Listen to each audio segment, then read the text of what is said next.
You're tuned in to Agriculture Today, and we start our Friday show with a grain market update from K-State grain economist Dan O'Brien and the senior economist at the IGP Institute at K-State, Guy Allen. Dan, Guy, thank you both so much for taking the time to join us today. Thank you very much, Shelby. As we're looking at the grain market, starting off with corn domestically, Dan, and what are we seeing? Well, coming out of that, the WASDE report came out on Tuesday, March the 11th. The corn supply demand balance sheet basically was, well, it was essentially unchanged. And if anything, that what's important more about the domestic numbers are, well, two things would be the trends that we're seeing. So here, 2 years ago, stocks to use were, well, ending stocks of 1.36 billion bushels and 9.2% stocks to use, $6.54 U.S. average price at the farm level. Then we went to, and that was pretty much predicated on short crop, 13.6, 13.7 billion bushels. But then we had large crop in 2023, 15.3, 15.4 billion bushels. Moved to ending stocks of 1.76 billion, ending stocks from under 10 before, now up to 11.8%. Prices dropped basically $2 from 654 the previous year down to 455. Now we're coming into this marketing year, the 2024-25. Again, we had an okay crop, but not as large as we thought until basically had a surprise in the January crop report, dropped below 15 billion down to 14.9. Ending stocks at 1.5 billion, and stocks to use of 10, just over 10, $4.35 price. And then now we have the USDA at their Ag Outlook conference, which both my colleague and I, Guy, were at to hear it in person. Came out with a projection of a large increase in acres, 94 million in U.S. corn acres, and 181 bushels an acre yield. Again, that'd be a record high. Haven't been over 180 before. And 15.6 billion bushel crop, ending stocks just under 2 billion, stocks to use 12.9% stocks to use, and then a projected price of $4.20. I would like to add, well, actually, first, Guy, if you want to talk about the international side of corn, then we should say something about the domestic corn. Pardon me, the domestic changes that happened in the soybean. Yeah, Pardon me, in the sorghum stocks to use balance sheet. yeah. Look, when I'm looking at the international situation for corn, I'm actually putting it in the whole context of the coarse grains. This year, just to highlight, if we're looking at the major exporters for corn, particularly major exporters, their ending stocks to use is about 3.5% or less. So it's really, really tight in that situation. And one thing that we're going to see this year, and it's already happening, is in the wake of the tariff situation, is a lot of substitutions, particularly with the larger barley crop and tighter corn availability. And this is going to overflow to sorghum. It's pricing itself, particularly into the feed ration, a lot more aggressively, particularly as it's driving sort of that export trade matrix for the coarse grains complex. So just looking at non-U.S. corn production, it increased about 1.7 million metric tons to 836. That's 2 million metric tons less than last year on non-U.S. corn production. Looking at USDA feed numbers, the main thing that's driving this feed complex is the increase in the demand for feed. USDA raised total feed consumption 2 million metric tons from last month, adding about 1.3 of that into wheat and other commodities there as well. Looking at running around the world on countries, Argentine and Brazilian corn productions are 50 million and 126 million metric tons respectively. Really no change on that situation. Then going down to South Africa, I had the opportunity to travel there late last year with Grains Council. They've been suffering from dry weather. We have seen what is normally an exporting country reverse things a bit. They've imported over 500,000 metric tons in this current marketing year.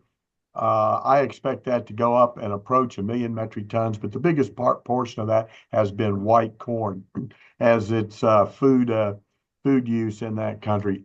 And a lot of those imports coming into South Africa move through the country up into neighboring countries such as Zimbabwe, Botswana, Tunisia, the neighboring countries there that are landlocked.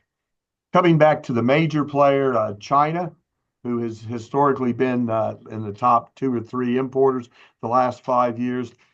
USDA dropped their import demand down to 8 million metric tons, down 2 million metric tons.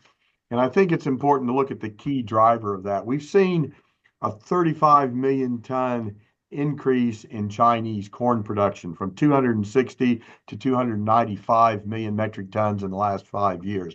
Keep in mind, China's the second largest corn producer in the world. They have a large population. And what we've seen in the last 5 years, particularly, you notice China has accepted a lot of these GMO traits. They now have that GMO and that production technology in place. And we're starting to see that response in their yields and in their production numbers. And I would expect to see not only in corn, but other commodities as well as China adapts the newer technology and production practices, their reliance on imports, I think, is going to continue to fade a bit. What about for our other feed grain sorghum, Dan? What are we seeing domestically?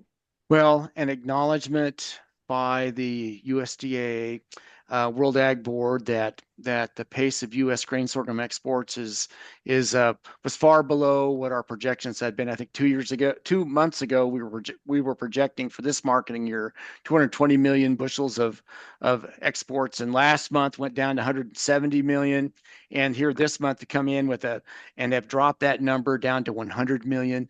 And of course, there have been corresponding changes with anticipation of lower price sorghum going into feed rations. And I think that we'll see that probably at the end of this month, on March the 31st, in the stocks report, the grain stocks report that comes out. That'll be important.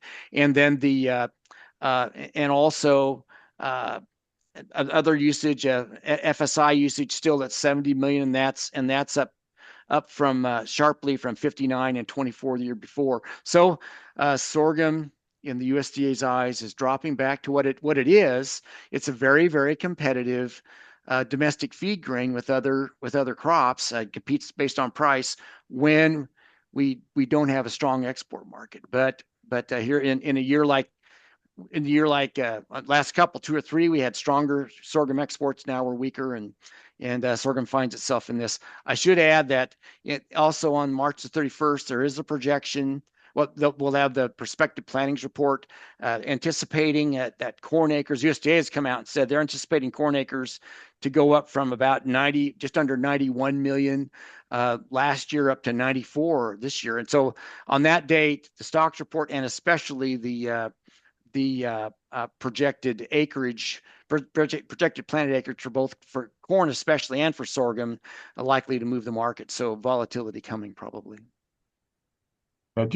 Just to add to that, what we're really seeing in that sorghum market is the absence of China, and Sure. That's in the wake of bigger corn production in China, as well as sourcing their sorghum from some other markets at the moment. Australia harvest is about 80% done. They recently had a tropical cyclone Alfred come through Brisbane and across that major producing area, shutting those down. I've heard talk in the market of China reaching out to Argentina, trying to procure a bit there as their harvest is finishing up there as well. So we've seen that Chinese premium in our market sort of disappear. Given the tariff situation, don't know if I'll necessarily see it coming back, but China just doesn't need the volume of sorghum that they had. So now our sorghum's pricing itself primarily into that feed rations, what I'm seeing, Dan, looking at the USDA numbers. Not very much of it going into the ethanol grind, but more into the cattle markets and then also into the poultry rations a bit. What are we seeing for soybeans domestically? Soybeans, supply-demand balance sheet, unchanged from the last, from the February report. And the USDA, the only thing that they changed was to drop the projected price from $10.10 down to $9.55. And again, at the end of this month, we'll see what projected planted acres are for soybeans in the U.S. The last year we planted 87 million acres. We were at 83.6 2 years ago, at 87, basically 87 and a half. Again, 2 years ago, in 22, 87 and a half, 23, 83.6, 24, last year, 87, projected to be at 84. And again, that trade back and forth between corn and sorghum and then part of the Corn Belt would be a big issue. Guy, what about on the international side? Well, not too many changes internationally. Soybeans have really been struggling here, and I think that's highlighted. If we look at the ending stocks for major exporters for soybeans, it's above 23%. When we were looking at corn, it was down about 3.5%. So it's quite loose. I guess the ending stocks, world ending stocks are up 1 million metric tons to 6.1 million. The most optimistic thing in that oilseed complex is the demand for vegetable oils, being driven by biodiesel demand, not only in the U.S., but elsewhere in the world there as well. We've seen soybean oil exports surprisingly strong, and that's really lending itself. On the meal situation, they did raise the ending stocks for soybean meal up 1 million metric tons. And I think, we got to continue to struggle to price that meal into the feed rations. The only optimistic thing there is we are seeing good demand from the feed sector, but meal's going to continue to be the cheaper side of that crush margin. In the projected domestic balance sheet for soybean oil, we saw 200 million pound increase in projected exports for soybean oil and 150 million pound decrease in terms of biofuel use. So we're at these prices in this situation, we're seeing a trade of exports for biofuel. We still have a lot of biofuel being used, biodiesel, et cetera, but you are seeing the balance sheets reflect that. So we're cutting to a short break now on Agriculture Today, but when we come back, we'll once again be joined by Dan and Guy as we continue our grain market conversation.